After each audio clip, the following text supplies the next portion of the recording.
Hello बच्चों, projectile motion से आज का हमारा जो क्वेश्चन है वो है show that there are two angles of projection for which the horizontal range is the same. Also show that the sum of maximum height for this two angle is independent of the angle of projection.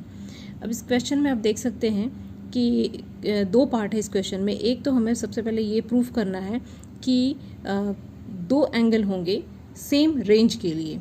Means कि जब भी कोई body को हम project करते हैं तो किसी एंगल पर प्रोजेक्ट करते हैं तो उस एंगल के अलावा भी एक और एंगल है जिस पे कि हमें सेम रेंज मिलेगा. तो पहला पार्ट तो ये है. और दूसरा पार्ट है कि also show that the sum of maximum heights for this two angle is independent of angle of projection. कि अगर इन दोनों एंगल पर जो हाइट हमें मैक्सिमम हाइट मिल रही है उनको हम ऐड करते हैं तो वो जो वैल्यू होगा वो इंडिपेंडेंट होगा एंगल ऑफ प्रोजेक्शन से. मीन्स थीटा से वो इंडिपेंडेंट होगा. तो चलिए करते हैं ये क्वेश्चन को.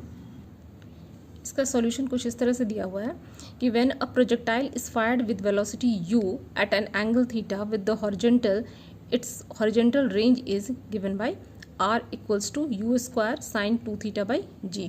यहाँ पे मान लेते हैं कि एक प्रोजेक्टाइल को u वेलोसिटी से इनिशियल वेलोसिटी u से प्रोजेक्ट करते हैं थीटा एंगल पे. तो उसका हॉरिजेंटल रेंज के लिए जो एक्सप्रेशन हम लिखते हैं वो आपको पता है कि u square sine 2 theta by g होता है. तो ये एक्सप्रेशन हमें पहले से पता है कि रेंज के लिए जो प्रोजेक्टाइल मोशन में रेंज के लिए हम इस एक्सप्रेशन को लिखते हैं. अब यहाँ पे दूसरा एक एंगल हमें, यहाँ पे तो एंगल थीटा है, इनिशियल वेलोसिटी u है. तो अभी यहाँ थीटा हमें चेंज करना है. अब थीटा को हम रिप्लेस करेंगे, theta replacing theta by 90 minus theta. तो यहाँ पे थीटा को हम 90 माइनस थीटा से हम रिप्लेस करके फिर एक दूसरा एक्सप्रेशन निकालेंगे रेंज के लिए. तो यहाँ पे r डैश लिखेंगे u square sine 2 90 minus theta by g equals to u square sine, अब ये 2 से मल्टीप्लाई हो जाएगा तो 180 माइनस 2 थीटा बाई g. तो यहाँ पे sine 180 minus theta equal to sine theta होता है. तो वो ट्रिग्नोमेट्री आइडेंटिटी को हम यूज़ करते हुए यहाँ पे साइन 180 माइनस 2 थीटा की जगह पे लिखेंगे साइन 2 थीटा बाई जी. तो ये सेम एक्सप्रेशन हमें मिल रहा है जो हम थीटा के लिए, जब हमारा एंगल थीटा था तो उस समय जो रेंज का जो एक्सप्रेशन था वो सेम एक्सप्रेशन जब हम थीटा को रिप्लेस कर दिया हमने 90 माइनस थीटा से तो भी हमें सेम एक्सप्रेशन मिल रहा है. तो इसका मतलब है कि जो रेंज होगा वो यहाँ पे r और r डैश जो है वो इक्वल है. r और r डैश इक्वल है किसके लिए? थीटा और 90 माइनस थीटा के लिए. तो यहाँ से हम कह सकते हैं कि जो दो एंगल होगा वो एक होगा थीटा और दूसरा होगा 90 माइनस थीटा. तो that is r minus r dash equals to r. Hence there are two angles of projection theta and 90 minus theta for which the horizontal range is same. तो पहला पार्ट जो है question का ये यहाँ proof हो गया.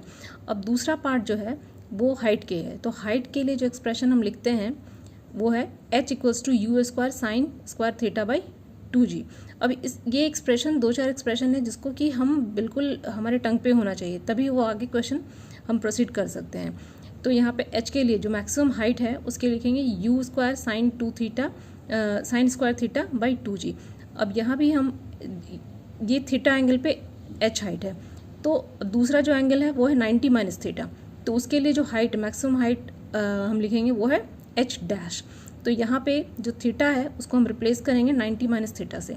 तो सेम प्रोसीजर जैसे कि r के लिए किया था वैसे ही हम h के लिए कर रहे हैं. तो यहाँ पे एक बार h के लिए लिखा है फिर h डैश के लिए लिखा है. तो h dash equal to u square sine square 90 minus theta by 2g. अब यहाँ पे जो जो ट्रिग्नोमेट्री आइडेंटिटी है वो हम यूज़ करेंगे कि sine 90 minus theta equal to cos theta होता है. तो यहाँ पे हम उसको यूज़ करते हुए लिखेंगे u square cos square theta 90 sign square 90 minus theta को की जगह पे लिखा हुआ है cos square theta by 2g.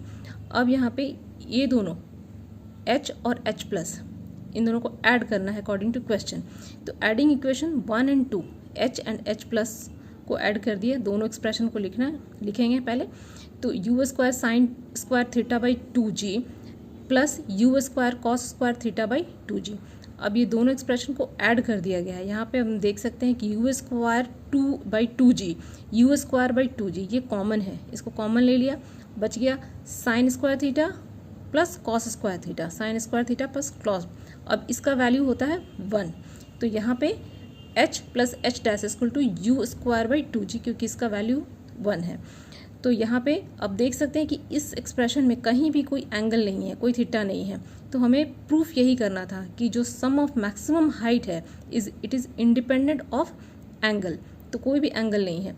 तो clearly the sum of heights of two angles of projection is independent of the angle of projection. तो ये प्रूफ हो चुका है। तो इस तरह से हम, अगर हमें सिर्फ ये याद रहे कि R और H का एक्सप्रेशन प्रोजेक्टाइल के लिए, तो हम इसको आसानी से हम प्रोसीड कर सकते हैं और सॉल्व कर सकते हैं। Thank you.